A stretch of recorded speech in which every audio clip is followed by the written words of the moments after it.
Hi, everyone. Welcome to today's Lunch and Learn at the Center for Law, Energy and Environment. I'll give it a few minutes for folks to trickle in on Zoom, and then we'll get started.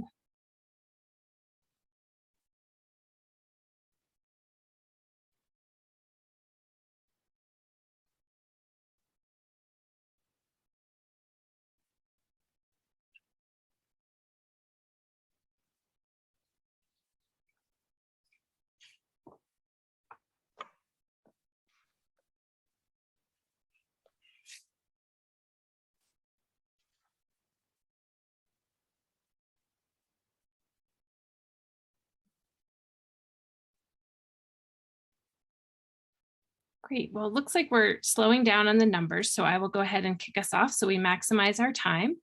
Hi, everyone. I'm Louise Bedsworth. I'm Executive Director of the Center for Law, Energy and Environment at UC Berkeley in the School of Law.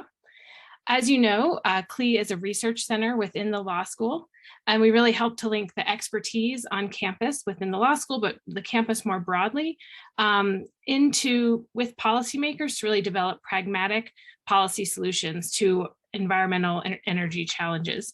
We work with government, business, and the nonprofit sector to help solve urgent problems that require innovative and often interdisciplinary approaches.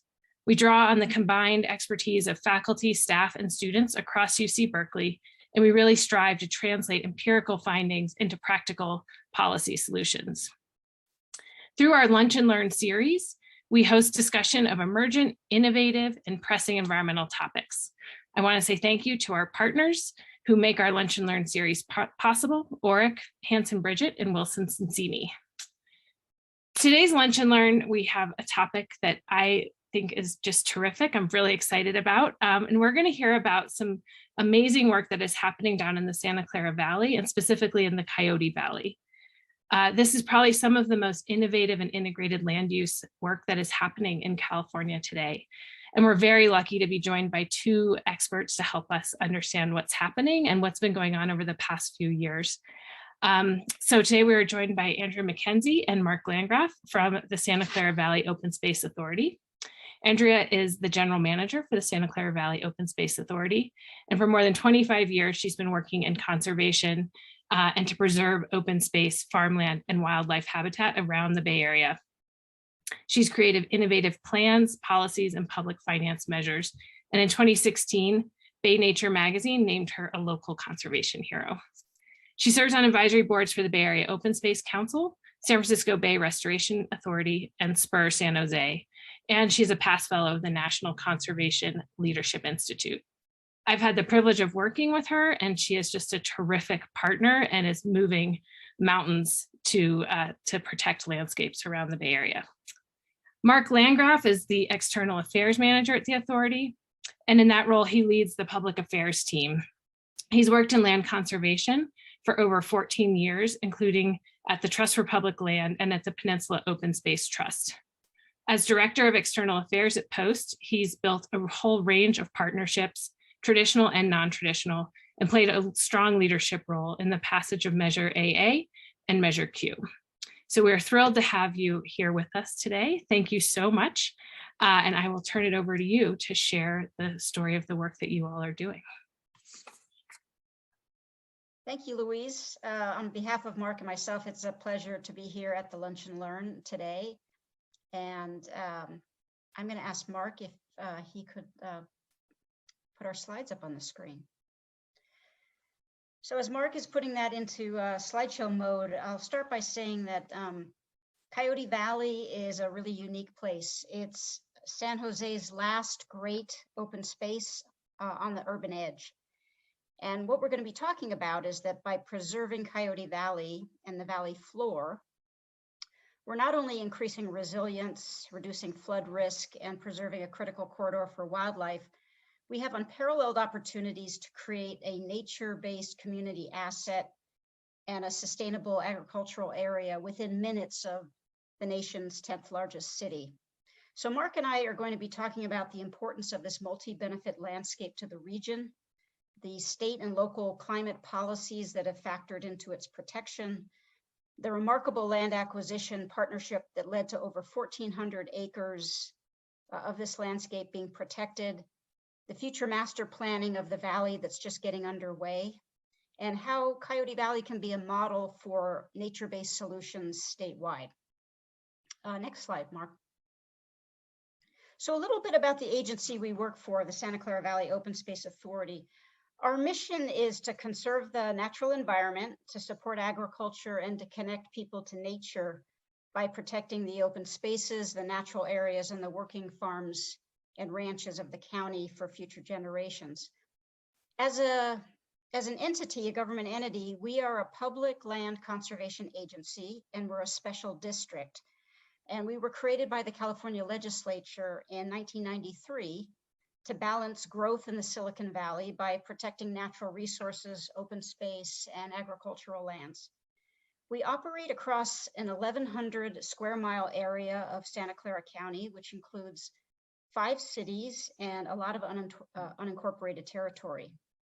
Our work is to create a network of protected natural and working lands that provides benefits to nature and people. To date, we've protected about 30,000 acres of open space, and we do that principally by acquiring land from willing sellers, buying conservation easements. We also steward and manage natural resources, and we operate a system of open space preserves that are open to the public, free of charge. Increasingly, we're advancing innovative public policy that supports nature-based solutions to climate change. And we do all of this work funded by voter-approved assessments and parcel taxes, and also by public and private grants. So that's a little bit about who we are and what we do. And next slide, Mark. So over the last 3 years or so, we've come to this realization that we view nature as infrastructure, natural infrastructure. That's really essential to adapt and combat climate change. And it's one of the smartest investments we can make in the resiliency and sustainability of the Silicon Valley. And so when we talk about nature services or ecosystem services, we're talking about a whole suite of benefits nature provides, and some of them are up here on the screen, including flood protection, climate resilience, water supply, water quality, local food, agriculture, wildlife connectivity, and of course, access to public health through recreation. Next slide, Mark. So how do we do this work? Well, first we need a strategy to do it. In 2014, we developed what was called the Santa Clara Valley Green Print, which was a 30-year look ahead at conservation priorities in Santa Clara County and identifying 10 key landscapes for preservation and restoration because of their multiple environmental benefits. And landscape number 5 is Coyote Valley, and it is definitely one of the top 10 landscapes, if not the top, in Santa Clara County that we're focused on conserving and restoring. Next slide. Also in 2014, we did some really important work with Earth Economics out of Tacoma, Washington, and also with Santa Cruz and Sonoma counties, where we were each producing the first ever county scale ecosystem services valuation. And in Santa Clara County, the suite of nature services we valued came in at $1.6 to $3.9 billion of value annually to the local economy. So we're making the business case as well as the natural resource case for why we should be protecting these multi-benefit landscapes. Next slide. So this is a familiar scene to all of us, unfortunately on a more regular basis now. We've been seeing catastrophic wildfires across California, across the Bay region, really showing us how climate change is increasing the frequency and the severity of wildland fires. And we feel that investing in protecting and managing our natural lands as buffers, wildland buffers around our cities, hopefully without development in them, especially on the urban edge and edge of suburban areas, is really important to address this severity of future climate affected natural hazards. Next slide. Well, right after that slide of the fire was taken, which was a fire in 2016, we had one of the worst floods to hit the city of San Jose in the last 100 years. So the winter of 2017. Floods along Coyote Creek set record flood heights on the creek, flooded low-income communities and displaced about 14,000 residents, and conservatively cost about $100 million in damage. And we see the frequency of these catastrophic flood events only increasing with changing weather patterns. So really starts to stress the importance of natural floodplains and natural infrastructure in climate solutions. Mark, next slide.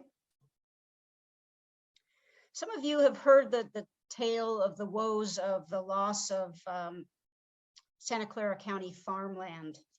You know, over the past 40 years, this county has lost 45% of its most productive farmland soils to development. And it's ironic because up until the 1960s, with the kind of advent of Silicon Valley, Santa Clara County was the most productive agricultural county in the nation.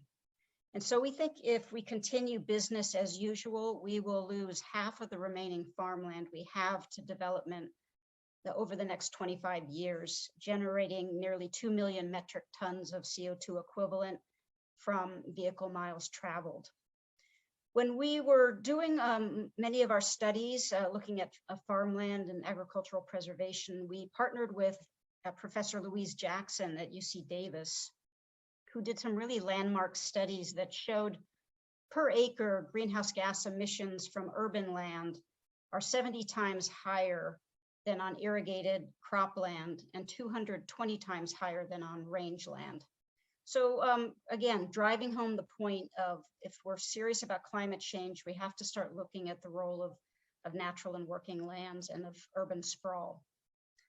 So through this work, we work with local governments to emphasize more compact city-centered development and leaving our natural and working lands undeveloped as much as we can in the peri-urban areas. So we can reduce vehicle miles traveled and greenhouse gas emissions and maintain those important ecosystem services that will only become more essential to in this era of climate change. Next slide. So in part through the work that we had been doing, our partnership with Dr. Jackson, we became aware of a really innovative program that was being created at the state of California called the Sustainable Land Conservation Program, funded by cap and trade revenues. And so in a bit of a Hail Mary pass, where we had some really challenging land use issues coming, the Open Space Authority partnered with Santa Clara County to secure the first ever planning grant through the Sustainable Ag Land Conservation Program, which was being administered by the Strategic Growth Council and the Department of Conservation. And this grant supported the development of the Santa Clara Valley Ag Plan, which was really our strategy for really looking at how we could limit conversion of prime soils and highly productive farmland in Santa Clara County as a climate change measure, as a greenhouse gas reduction measure. And since the time that we secured this grant to do this plan, we have secured multiple other SALC grants for both planning and for land conservation on the ground to implement it. Next slide, Mark.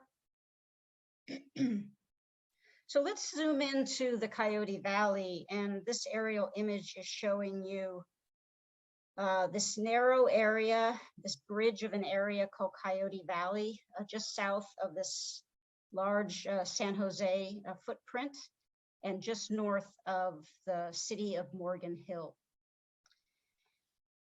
And Coyote Valley right here in the circle is the top conservation priority for the Open Space Authority. Next slide, Mark. So we zoom in a little closer to the valley here, we can see what's going on here. So the Coyote Valley is a 7,400 acre valley floor landscape. I believe it's one of the last remaining undeveloped valley floors in the San Francisco Bay region and on the edge of the nation's 10th largest city. And it's a multi-benefit landscape of irreplaceable value. This image shows the geographic setting of Coyote Valley. We're looking west toward the Monterey Bay and the Pacific Ocean, with the Santa Cruz Mountains along the western edge of Coyote Valley. Along the eastern edge is the Diablo Range. We also have the Santa Teresa foothills and Tulare Hill, which defines the northern edge of Coyote Valley and separates it from the developed areas of San Jose. Next slide. So knowing that we want to protect this multi-benefit landscape for many of its environmental services, including wildlife connectivity, the Open Space Authority teamed with the Peninsula Open Space Trust in 2018 to, at our landscape scale, try and address the biodiversity crisis and the loss of wildlife connectivity between the Santa Cruz Mountains and the Diablo Range. And we produced this report, the Coyote Valley Landscape Linkage, in concert with conservation biologists and climate scientists. And it really set the tone for conservation, the vision that we wanted to achieve here, and what was at stake.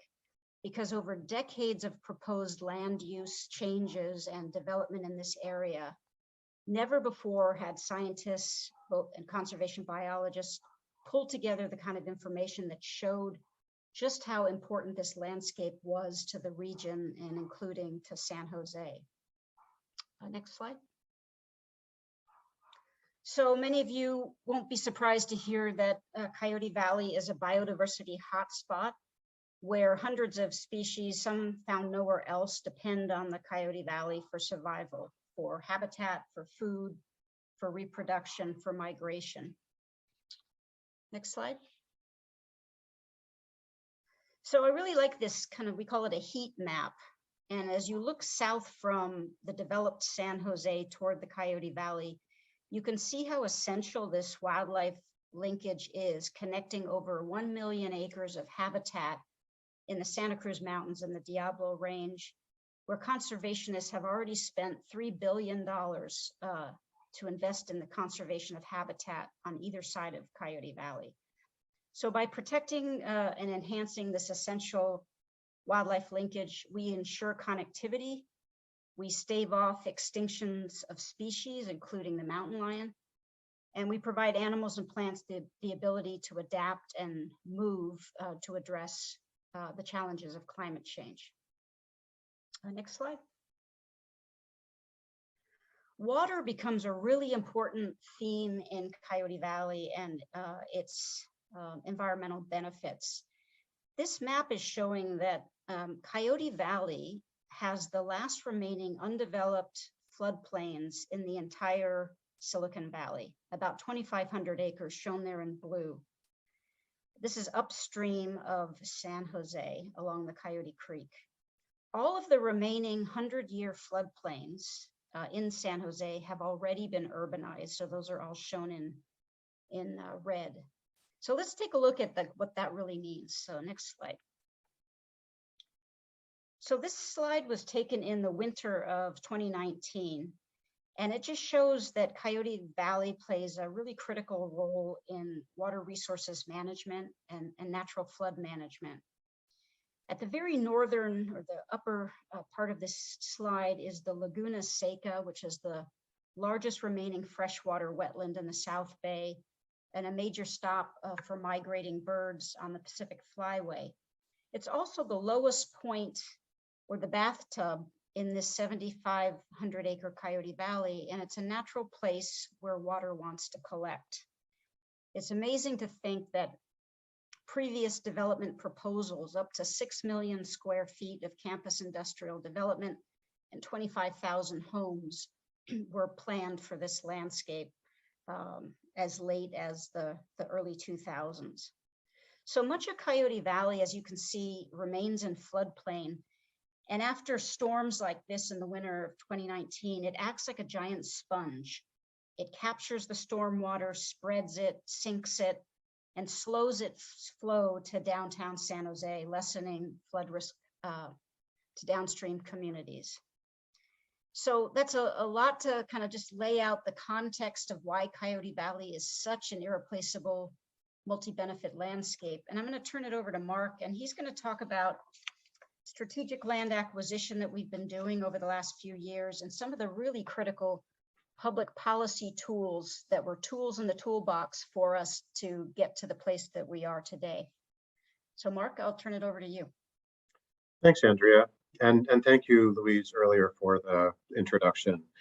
So as Andrea mentioned, she gave a lot of the context for what is so important to protect here in Coyote Valley and a lot of the science that created a foundation for that protection. And I'll talk a little bit about some of the tools, the combination of different tools that we've used for land protection here. So this map, we are showing you Coyote Valley from many different perspectives. So hopefully it's not too disorienting. Coyote Valley makes sense to protect from any way you look at it. So we just want to make sure we cover all those perspectives. But this map, again, is looking towards the west with the Pacific Ocean, if you could see that far at the top, and the Diablo Range at the bottom. And so this map shows what the landscape looked like in 2017, which is the same year that the Open Space Authority published the Coyote Valley Landscape Linkage Report that Andrea showed you earlier. And the Peninsula Open Space Trust at that time purchased 2 valley floor parcels that you see here, Fisher's Bend in the mid-Coyote Valley and Fisher Flats to the right on this map in the northern Coyote Valley. And I just want to point out that Fisher Flats had been slated for warehouse development, and a public meeting that the city of San Jose called on the developer to hold drew many residents from the area saying that how much they want to see Coyote Valley protected, not developed. So that was a really significant milestone in the history of Coyote Valley. So these bright green and yellow outlined parcels show the relatively recently protected lands as of 2017. And then the other areas on the periphery that are shaded in lighter green are also protected, including our Coyote Valley Open Space Preserve there on the left side. In 2019, a landmark partnership between the Open Space Authority, Peninsula Open Space Trust, or POST, and the city of San Jose resulted in acquisition of close to 1,000 acres of former industrial land in the North Coyote Valley. This transaction came with a price tag of $96 million. Half of those funds came from a $650 million urban infrastructure bond measure that was placed before voters by the city of San Jose in November of 2018. That measure was known as Measure T, and those funds were to support the half of the $96 million price tag, or about $46 million, were there to support land acquisition for natural infrastructure. So as Andrea had described before, in this case, principally flood risk reduction and water quality for downstream communities in the city of San Jose. And the inclusion of natural infrastructure funding like this within a bond measure that was primarily intended for hard infrastructure was really precedent setting.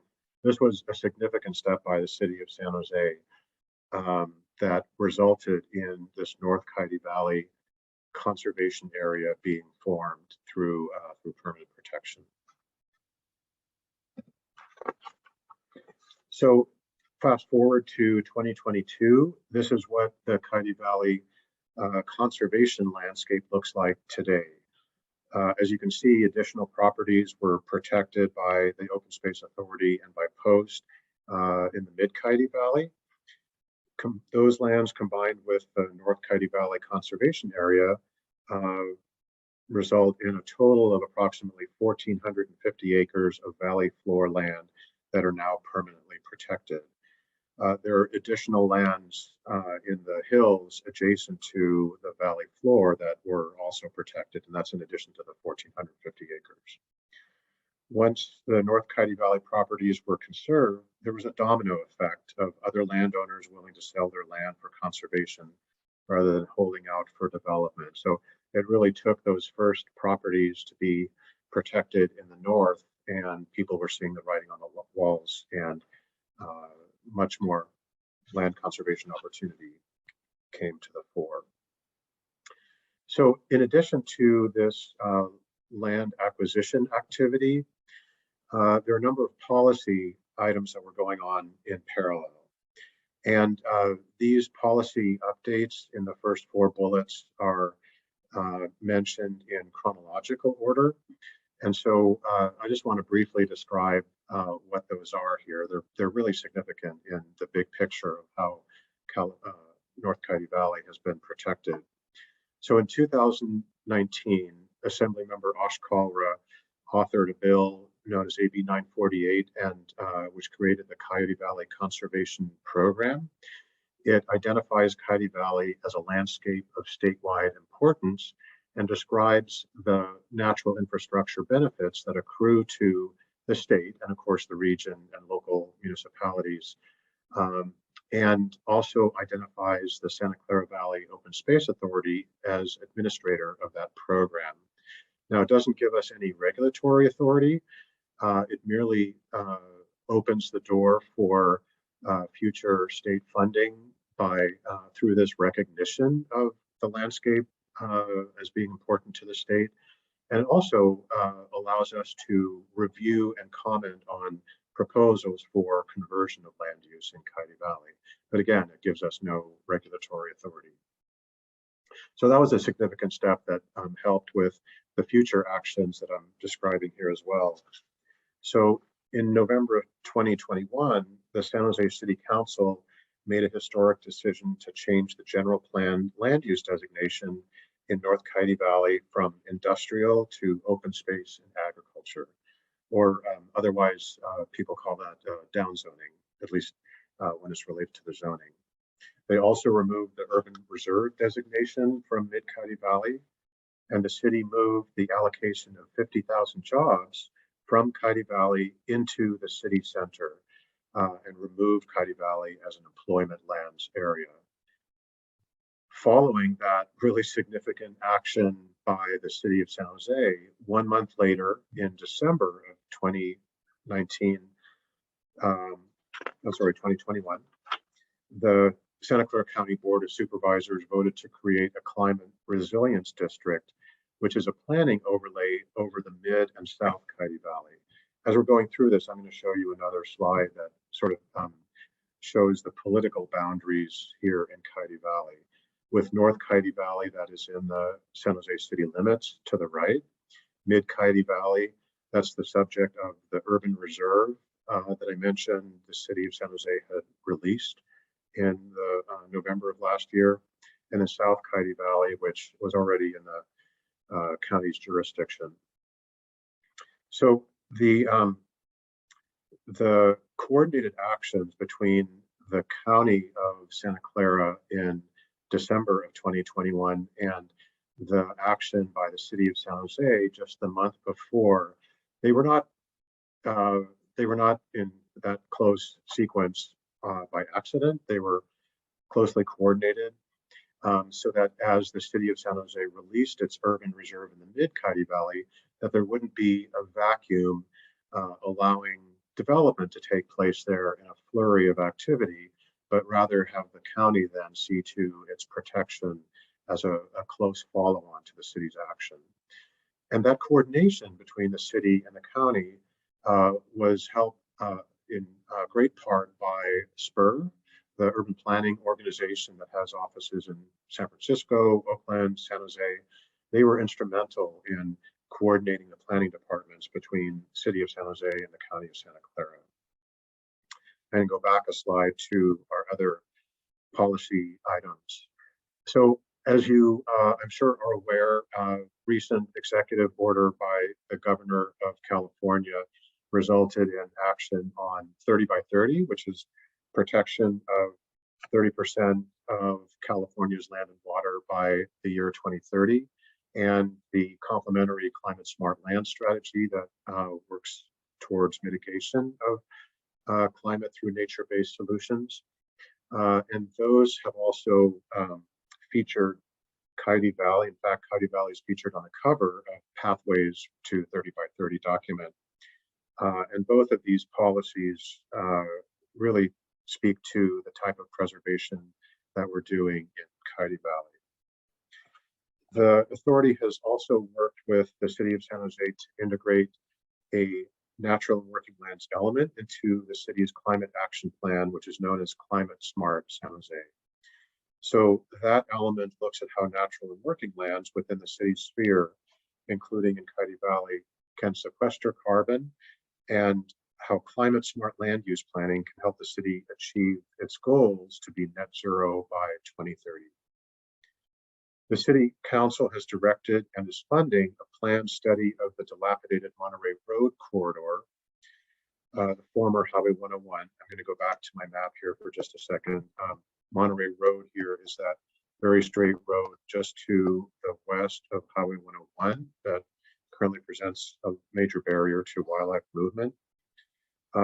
So that is the subject of a study that the City Council will be conducting so that the city can recommend compatible land uses with Coyote Valley conservation for agriculture and open space.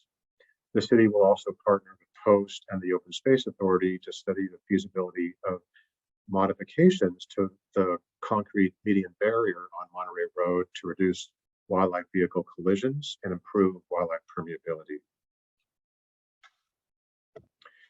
Finally, there is a proposal for a climate resilience credits program for Coyote Valley that's being developed in coordination with the city and the county.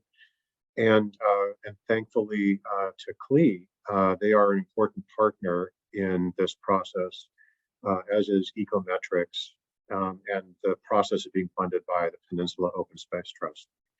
The program will allow property owners in Coyote Valley to receive credits and compensation from private and public buyers to address environmental impacts beyond CEQA and to help private companies achieve their ESG, environmental, social, and governance objectives. Funding would support future conservation and restoration in Coyote Valley generally. So because of CLE's involvement, if that's something we want to discuss further, we can certainly do that. I think once we're done the presentation, then we're going to questions. So I've already shown this slide, but just wanted to point out additionally to what I mentioned earlier that the white shading in this map shows the San Jose city limits, and you can see the odd pattern of city limit boundary into the hills, and this is the result of pretty aggressive land annexation by the city of San Jose back in the 60s, and it just looks odd to us now, but it was a pattern that was going on across California at the time. But so at the time that North Coyote Valley was being proposed for development, it was designated for over 6 million square feet of campus industrial development, including for Apple, Cisco, and Tandem Computers. Mid Coyote Valley, as Andrea had alluded to before, was planned for a community of 25,000 homes and designated by the city as the urban reserve for future residential development. South Coyote Valley, which is a highly parcellated rural area, was the only area designated as a green belt between the cities of San Jose and Morgan Hill until the recent zoning changes I mentioned earlier, but really wouldn't have served as much of a significant wildlife movement corridor because of the parcelization and piecemeal development in that area. So also wanted to mention, as Andrea had mentioned before briefly, we are launching a Coyote Valley conservation master planning effort. So as conservation efforts continue in Coyote Valley, we're bringing in experts and the public to envision a new future for Coyote Valley. We and our partners have launched this master plan that will create a roadmap for restoring and stewarding Coyote Valley's conserved lands as a multi-benefit landscape that strikes a balance between wildlife, water resources, agricultural, and public access goals for Coyote Valley. The master plan and consulting team is being led by the Open Space Authority in partnership with Post and the city, and it's expected to take about 3 years with restoration, connectivity, and education projects implemented along the way. So with that, in conclusion, just want to mention that, given the urgency of climate change, as I'm sure you're all aware of, we really need to pivot from a business as usual model and embrace game-changing nature-based solutions. We see Coyote Valley as a model for such change and would love to see this replicated across California, and are working with officials at the state of California to see what opportunities there are to do just that. And in that context, just one more item I wanted to mention briefly. Andrea and I just returned earlier this month from a study tour in France and Belgium that was conducted to engage a delegation of 9 members from the state of California. So those included Jennifer Norris, Deputy Secretary for Resources on Biodiversity and Habitat at the state of California, Virginia Jameson, who's the Deputy Secretary for Climate and Agriculture at the Department of Food and Agriculture, Assemblymember Ash Kalra, researchers from UC Davis and UC Berkeley, and Mayor Liccardo from San Jose and his Deputy Chief of Staff. So we joined an exchange in France and Belgium where we learned a great deal about many different programs, initiatives, all the way from the European level to the French national level to local regional level, as a local nonprofit that's working just south of the city of Paris is trying to protect an agricultural landscape that is very, very similar in many ways to Coyote Valley and sees a lot of the same threats. And so we're sharing ideas back and forth so that on both sides of the Atlantic, we can accelerate ways to address climate change in our respective landscapes. So with that, I don't know, Andrea, if you had any other closing comments. I don't, Mark. I'm happy to turn it back to Louise. Great. Thank you both so much. That was terrific. And I think really laid out all of the work you guys have done so nicely.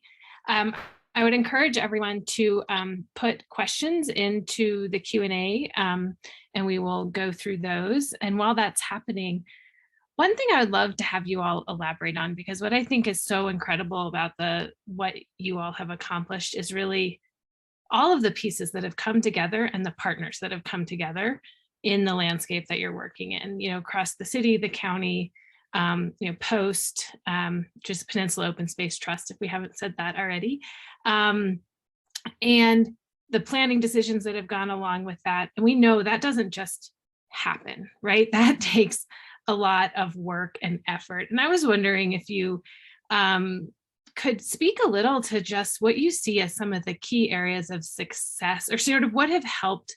And I know it's taken a lot of time, but I'm just curious what you would point to as some of those key things that have helped those pieces fall into place, because it really is remarkable how you all have married conservation and development so nicely. You've had this alignment of plans and planning decisions and acquisition. And obviously there's a strategy behind that, and so I just would love to hear you elaborate a little on kind of what it took to get there.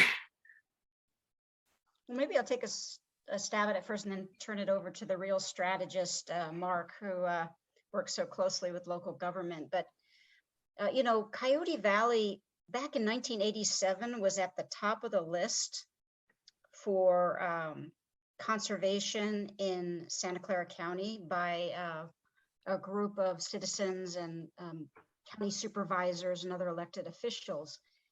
And it took all that time to finally get to the point that we could. In a lot of ways, I think citizens and even activists and professionals they feel like the land use arena is such a steep climb to try and get in and infiltrate and inform. And I think a lot of people just assumed that it was a fait accompli that Coyote Valley would be developed. It was just a matter of when and how much development. It really blew our mind when we started doing science-based studies with conservation biologists and climate scientists to see just how much information there was yet to learn that would not even have benefited the decisions about Coyote Valley, 10, 15 years earlier. So it's kind of frightening to think that a lot of decisions about land use are being made without the benefit of this kind of information. But I think the real game changers were the multiple crises that we're facing, the biodiversity crisis, the climate crisis. And so we started bringing together like-minded folks in the public sector, the private sector, the nonprofit sector. We all had interest in Coyote Valley, and we started figuring out where we needed to engage. And these days, conservationists are not just folks that study and buy land to protect bugs and bunnies. We are experts in water resources, transportation, land use, climate. We're monitoring all these things. And increasingly, Louise, we're looking at the state and even county regional level, and we're saying, the county is putting a climate action plan together, or the state is passing a climate policy which supports natural and working lands. Let's connect those dots and bring them back to bear on a landscape on the ground. And all those kinds of things really move the dial. Mark? Yeah, I don't know if I have a lot to add, Andrea. I think that was a really good summary of the game changers. In terms of the biodiversity, I would just say, the Coyote Valley landscape linkage was a great example of very localized applied science that provided a vision for what Coyote Valley could be as an alternative to the development that had always been slated for, as Andrew described. And having that vision, even if it's just a map, doesn't even have to have imagery, but it allows people to have an idea in their minds of what it could be, and not just go on with business as usual. So that was a really important element. And so as we worked hard to meet with every San Jose City Council member and the mayor and other community leaders over and over again, as did many of our partners, to reinforce what Coyote Valley could be, they got it, right? They were able to see what benefit this would bring to the community and to all of us in this climate emergency. And that made a huge difference. And I have to say then too, the leadership, also within the Open Space Authority, I'm not including myself in that, Andrea and our board of directors, and then also the leadership at the city of San Jose with our partner organizations and SPUR that I mentioned earlier too, connecting those different levels of government that normally, you don't have a lot of intersection between those different jurisdictions, but that intersection was critically important in this case. Louise, one thing I wanted to add is one really game-changing moment on the land use climate front was when the city of San Jose was doing studies because they had a goal to reach the Paris goals, the Paris Climate Accord goals. And they were looking at their prior plans and even their general plan at the time, which showed Coyote Valley as an employment lands area where 50,000 jobs were going to go. And as they did the EIR there, their planners determined that you could not mitigate the vehicle miles traveled and the greenhouse gas emissions that would result from developing Coyote Valley. And so there was already some momentum at the planner level to start to look at shifting those jobs to infill, which coincided with the goals the city had to develop the Diridon Station area plan, have Google come downtown, and so on. And so that was a very interesting moment when we realized that we could get involved and kind of take advantage of that land use change to address climate change. Yeah, that's great. And then in addition to avoiding those VMT and emissions, you then also can increase sequestration and removal through those actions. So you can get even more benefit, which is terrific. Well, may I'll turn to a couple of the questions, and I have a few more, but I'll turn to some that we have in the Q&A. One is the nature of the conservation areas in the North and Mid Coyote Valley, sort of what activities are allowed, encouraged, prohibited, and who manages and stewards those areas. And are they considered public lands or private lands with conservation easements? Well, thank you for the question.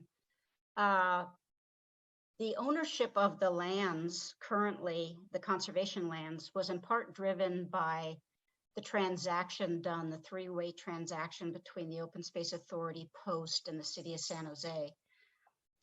One of the large portions of that northern Coyote Valley area, the 1,000 acres that was acquired, the City of San Jose insisted that they be able to hold on to that. But we put a very restrictive conservation easement over it, and Peninsula Open Space Trust is a third-party beneficiary, so it has like double protection, so it could never be developed in the future. The other portions of the North Coyote Valley are held by Post, which they'll be transferred to the Open Space Authority in the next year or two. And then the Open Space Authority has a management agreement, and we manage both the lands owned by the city and by Post for conservation. As you move down toward the Mid Coyote Valley, a lot of that land that's still in farming, a lot of it is still now owned by Post, and we're in the process of setting up a transfer of that land to us. And we're in an interesting kind of adaptive process where we're trying to think about, of those hundreds of acres, what land is restored for habitat or floodplain or groundwater recharge? What areas are used for more active farming? Because we have a major goal to restore the Fisher Creek floodplain, and we've now protected about 60% of that floodplain. Water is a major issue in California, but actually the Coyote Valley, there's good recharge and we have a high water table there. So even though we're in the middle of a drought, we still have some pretty good water supply there for farming and for wildlife. So that's part of what we're going to be doing in our master planning process. If I can just add a little bit to what Andrea just mentioned, in addition to those lands that are permanently protected through land acquisition, there are also lands especially in the Mid Coyote Valley, that are to some degree protected through the conservation district that was put in place, for, zoning ordinances essentially by the County of Santa Clara. And those policies do restrict development to development that'll be supportive of agriculture, so they can't be subdivided into major small lots and built upon. That said, policies can be changed, and so we consider those great actions by the county, and also respectively in the city of San Jose with their general plan and zoning changes. But is a kind of protection that's very important as a bridge to permanent protection. But at the same time, we don't want to buy it all. That doesn't make sense. There also needs to be a balance with private ownership. And so the hope is over time that as the vision for Coyote Valley that protects natural infrastructure and agriculture for the benefit of the community, as that vision takes hold and the whole paradigm shifts, that then, that is really what protects Coyote Valley into the future. Great. And then maybe just building on that, a question came up do you know if that is the first example of a climate smart land use overlay in a county general plan? We wish we had our friend Terry Watt here. I know. Had a big hand in that. She did a lot of research, and she thinks this is one of the first, if not the first, climate resilience, land use district that really restricts land use in a county. Yeah. Yeah.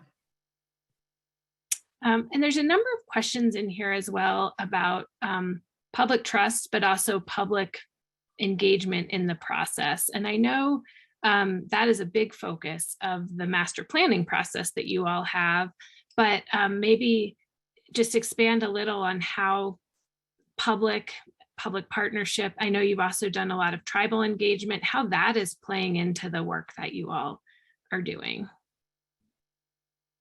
Marc, you want to take that one? Yeah, really good question. Thank you for the question. So let me start with the latter part of the question first. You're right that the master planning will rely heavily on community engagement. It's going to be a very public process. And our agency has always conducted itself in the public eye through our board meetings and other public meetings. But we'll be building awareness about the master planning so that, you know, as many of the residents within the South Bay can participate as possible. You know, even before the beginning of the master planning, though, there was quite a bit of citizen involvement, and really over a period of decades. You know, there are a number of local environmental advocacy groups that are very active in the South Bay region. And those organizations have been instrumental in keeping the public informed on what's going on in Coyote Valley, having them appear when there's an opportunity at City Hall or in front of their city council members. All of that is really important to continue the drumbeat about the importance of these landscapes that are so treasured by the public. So there's been a lot of public engagement. It hasn't been led in that way by the Open Space Authority, but through many of the others working in the area. And then in terms of the public trust, I think that's a really good point and question too.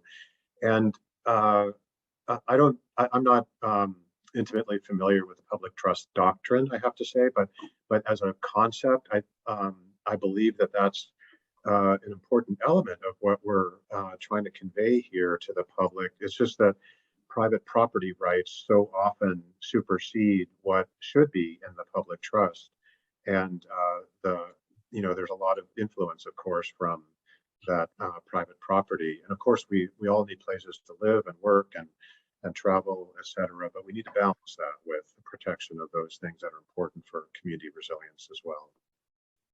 Marc, you want to speak just a little bit to the tribal engagement that we've started? Yeah, so we have long had relationships with our tribal partners, the Ohlone tribe of the San Francisco Bay Area and the Amamutsan tribal band. They both have taken part in a number of the activities that we've done locally, but we've stepped up that partnership quite a bit recently and are engaging them not only in the master planning, but also in future stewardship of our lands. There's so much historical knowledge that they bring to the table, but we also want to be clear that we're not treating them as a historical resource. This is important moving forward because they still have a great presence in the Bay Area, as they do around the state and around the country, other tribes and groups. And we want to make sure that we're being respectful of them and bringing them into the conversation early. Great, thank you. We have a few minutes left, and there is a question around the Climate Resilience Credits Program. And so I can give a little bit of background on what we're working on. It's probably a longer conversation than we have time for, but the concept that we have been working on in partnership with POST and with the Open Space Authority and the city and the county has been really looking at mechanisms to capture the value of affirmative and proactive activity in the Coyote Valley, really as a pilot to think about how we can, one, generate more revenue to do more acquisition and regeneration and restoration of the landscape, and doing that through something called the Climate Resilience Credits Program. And with that, what we're looking at partnering with Ecometrics, which is a firm that has developed a platform to look at the really diverse values that you get through conservation and management of natural and working lands, both the social, economic, and environmental benefits that come through that action. And if we're able to do that and look at the activities that are happening, and that can include, the acquisition, restoration, regenerative agriculture practices, et cetera, that has a value. And looking at potential purchasers of those credits, which could include local CEQA mitigate, it could be CEQA mitigation. And there is a lot of interest in having local high quality CEQA mitigation benefits. So that is one potential market. And then the other is looking into the space of, as Marc already mentioned, ESG activities. And so folks who, corporations that are looking at carbon neutrality, water neutrality goals, can we bundle and quantify and monitor those benefits? And then bringing more partners into the restoration and protection of this landscape. And so Coyote Valley is a great starting place because of everything we heard today and all of the incredible work that is happening there already, but it's definitely a concept that we're exploring as a conservation tool as we look to nature-based solutions as this sort of central component of our climate solutions. So we're working really right now on the concept of it. What are the governance structures, the institutional structures, and the technical tools that you need to do something like this, with an eye toward, when you have a master plan in place and when you have all of the vision that you're trying to realize, can this kind of a credits program be a tool to help you realize that vision? So it's very much an iterative process with the ongoing activities in the Coyote Valley. And I don't know, Marc or Andrea, if you want to add more there. That's a great description, Louise. And I would just say it mirrors some of the examples that we saw when we were in France, that those kinds of approaches are starting to be used. And I would love to see that take off through California, where you have natural and working lands on the edge of our cities that are viewed, their value is viewed for the multiple benefits and these stacked environmental values. And there's a value there to both those who own the land and those who are looking to do mitigation. So I think that there's we need to perfect the model and the approach, but we also need to talk about this more. And because I think mostly what people think about when they think about natural lands and climate, if there's any benefit, is about carbon sequestration only. Yeah.